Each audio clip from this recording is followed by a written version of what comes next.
ብዙዎቻችሁ ብዙ ነገር አድርጋችሁ አጥፍታችሁ ከዛ በኋላ እያወቃችሁ ማለት ነው እያወቃችሁ አጥፍታችሁ ፈጣሪ ይቅር ይለኛል ትላላችሁ።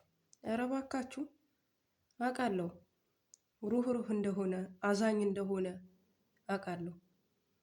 ሆኖም ግን አውቆ ያጠፋ ደጋግሞ የሰራ ሰው አሁንም ይቅር ይለዋል፣ አሁንም ይቅር ይለዋል እንዴ!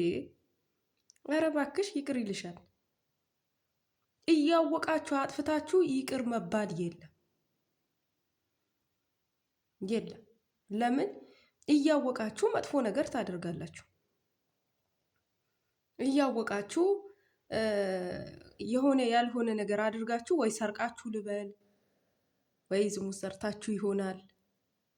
ያንንን አድርጋችሁ ከዛ በኋላ ፈጣሪ ይቅር ይለኛል ምትሉ ሰዎች የምራችሁ ነው? እያወቃችሁ አድርጋችሁት ይቅር ይለኛል የሚባል ነገር አለ? ፈጣሪ ይቅር ባይ አምላክ እንደሆነ አውቃለሁ። ሆኖም ግን እያወቃችሁ ይቅር ይለኛል የምትሉ ሰዎች በጣም ተሳስታችኋል። ያንን ነገር ሕፃን አይደላችሁም እናንተ ታውቃላችሁ። እያወቃችሁ አጥፍታችሁ እያወቃችሁ ፈጣሪ ያላዘዛችሁን ነገር ወይ አላህ ልበላችሁ ያላዘዛችሁን ነገር የምታደርጉ ሰዎች ማለት ነው፣ ይቅር ይለኛል የምትሉ ሰዎች እውነት ተሳስታችኋል። ለምን? እያወቃችሁ ነው የምታደርጉት። ጥፋቱ በፈጣሪ ዘንድ ተወዳጅነት እንደሌለው እያወቃችሁ ጥፋት እንደሆነ እያወቃችሁ ስትሰሩት እንዴት ይቅር ይላችኋል? ይቅር የሚለው ነገር ከሆነ እኮ የኛ እኮ ሁሉንም ኃጢአታችን እኮ ይቅር ይለን ነበረ። ሁሉንም ወንጀላችን እኮ ይቅር ይለን ነበረ። እያወቅን ስለምናደርገው ነው። የሰው ልጅ እኮ አያጠፋም ማለት አይደለም። አንድ ጊዜ ሊያጠፋ ይችላል፣ አንድ ጊዜ ሊሳሳት ይችላል። ምክንያቱም ሰው ስለሆነ ማለት ነው። ሊሳሳት ሊያጠፋ ይችላል። ሆኖም ግን ደጋግሞ እያወቀ በአይኑ እያየ እያጠፋ ይቅር ይለኛል። የምራችሁ ነው? እንዴት ይቅር ይላችኋል? እያወቃችሁ ማለት ነው።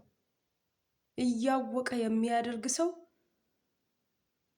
ይቅር የሚባል ነገር የለም። ማንኛውም ሰው አይደለም በፈጣሪ ዘንድ ይቅርና ማለት ነው፣ በሰው ዘንድ ራሱ እያወቃችሁ ካጠፋችሁ እያወክ ነው ያጠፋኸው ነው የሚባለው።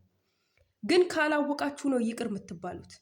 ግን የሰውና የፈጣሪው አንድ ነው ማለት አይደለም። ደጋግማችሁ ጥፋት እያጠፋችሁ እያወቃችሁ እያጠፋችሁ ይቅር ይለኛል የምትሉ ሰዎች በጣም ተሳስታችኋል። አታጠፉም ማለት አይደለም። ብዙ ነገር የሚያሳስታችሁ ነገር ሊኖር ይችላል። ግን ጥፋቱ የናንተ ነው። ጥፋቱ የናንተ እስከሆነ ድረስ ይቅር አይላችሁ። እያወቃችሁ ስለሆነ ማለት ነው። እያወቃችሁ ስለሆነ አውቆ የሚሰራ ቅጣቱን ይቀበላል። ሳታውቁ ከሆነ እሺ፣ ለአንዴ ለሁለቴ ለሶስቴ እሺ። ግን እያወቃችሁ ከሆነ ይቅር አይላችሁም። ለምን? እያወቃችሁ ነዋ። ደግማችሁ አሁንም ታደርጉታላችሁ። ፈጣሪ ይቅር ባይ ነው። ሄጄ አድርጌው ከዛ በኋላ መጥፎ ነገር አድርጌ መጥቼ ይቅር ይለኛል የምትሉ ሰዎች ተሳስታችኋል። ሳታውቁ ካደረጋችሁት አንዴ ካደረጋችሁት እሺ። ግን አውቃችሁ የምትሰሩት ነገር ይቅር ይለኛል የምትሉ ሰዎች በጣም ተሳስታችኋል። ማለት ይሄንም አህል እውቀትን ባይኖረኝ ሆኖም ግን በጣም የተሳሳተ ሰው ነው እንደዛ የሚል ሰው ማለት ነው። ሄዳችሁ ዚና እየሰራችሁ ሄዳችሁ እየሰረቃችሁ ሄዳችሁ ለምስኪኖችን ለሌላቸውን እየገፋችሁ እንዴት ይቅር ይላችኋል?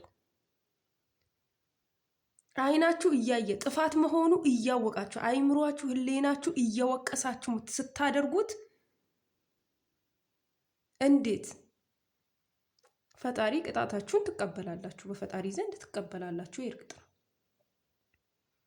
አሁንም ብዙ ሴቶች ተገላልጣችሁ የምትወጡ ሴቶች ኧረ ፈጣሪያችሁን ፍሩ። እውነት ፈጣሪያችሁን ፍሩ። ይሄ በሆነ ባልሆነ ነገር የተበጣጠሰ ሱሪ ለብሳችሁ እምብርታችሁን እየታየ የምትወጡ ሴቶች ግን ምን ሆናችሁ ነው? ሱሪው ባይቀደድስ?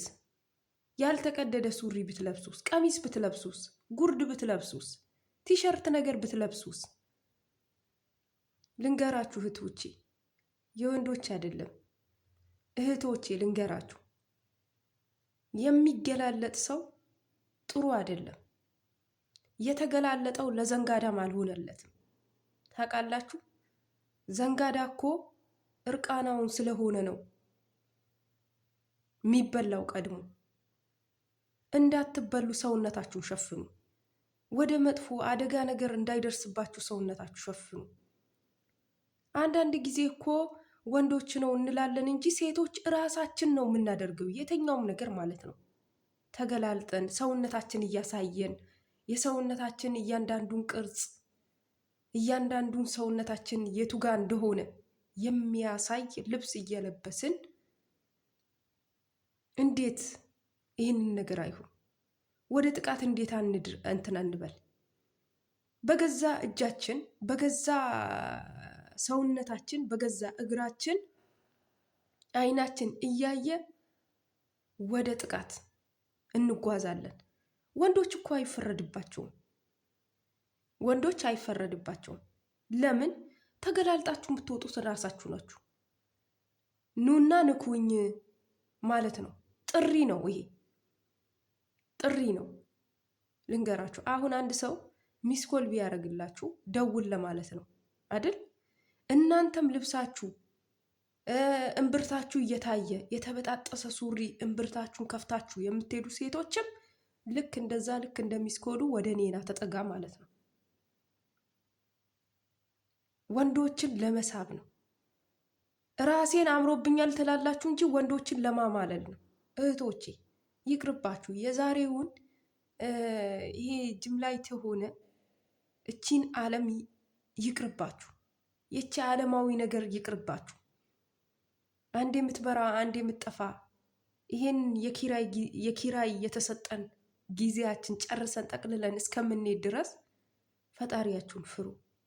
ይህንን ዓለም እኮ ዘላለም የምትኖሩበት ሳይሆን ዘላለም የምትኖሩበት ሌላ ቦታ ነው። እህቶቼ አትሳሳቱ።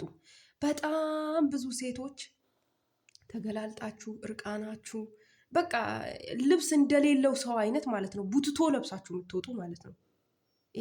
እኔ በራሴ ማለት ነው የተቀዳደደ ሱሪ ምናምን የሚለብሱ ሴቶች ማለት ነው ሹራብ ካላቸው ቲሸርቱ ማለት ነው ይቆርጡታል፣ እምብርታቸው እንዲታይ ማለት ነው። ይህንን የምታደርጉ ሴቶች ክርስቲያንም ሆናችሁ ሙስሊሙም ሆናችሁ እባካችሁ ይህንን ባታደርጉ ፈጣሪያችሁን ብትፈሩ እላለሁ። ለምን እኔ ባወቅኩትን አህል ነው የምናገረው፣ ያላወቅኩትን የምናገረው ነገር የለም። ሆኖም ግን እኔም ወይ ጻድቅ ነኝ ማለቴም አይደለም። እህቶቼ እራሳችሁ ለራሳችሁ ካልጠበቃችሁ ማንን ሊጠብቅላችሁ ነው? የራሳችሁ እራሳችሁ ከጥቃት ተከላከሉ፣ ከመጥፎ ነገር ተከልከሉ፣ ያልሆነ ነገር አታድርጉ። በገዛ ሰውነታችሁ ጥቃት ደርሶ ሴቶች እንደዛ ሆኑ፣ ሴቶች እንደዛ ሆኑ። እኔ ሰሞኑ እውነቴ ነው በሆነ ሀገር ብቻ አላቅም በእንትን ነው ያየሁት ሱሪ የለበሰች ሴት እንትን አትባልም ተብሎ እየተመታች አየሁ። እኔ በራሴ ማለት ነው አሳይ ነው ያልኩት፣ አሳይ ነው ያልኩት ማለት ለሴቶች ምት ጥሩ አይደለም። ሆኖም ግን እንደዚህ ካልተደረገ የኛ ሀገር ሴት በሙሉ እኮ ተበላሽቷል። ጭራሽ በሱሪ ተወጣጥረው ወንድን መስለው እየወጡ ነው። ሱሪው ራሱ የተስተካከለ ቢሆን እኮ አሪፍ ነው፣ ግን እንዳልሆነ ነገር የተወጫጨቀ ቡትቶ ማለት ነው። እና ይሄንን ጊዜ ይሄንን ዘመን ፈጣሪ ያሻግረን ነው ምለው። ከመጥፎ ነገር እህትማሞቼ እንጠበቅ። ዛሬ ምን ይሆናል ለምን ሳንል ነው ሁሉንም ነገር የሚደርሰው።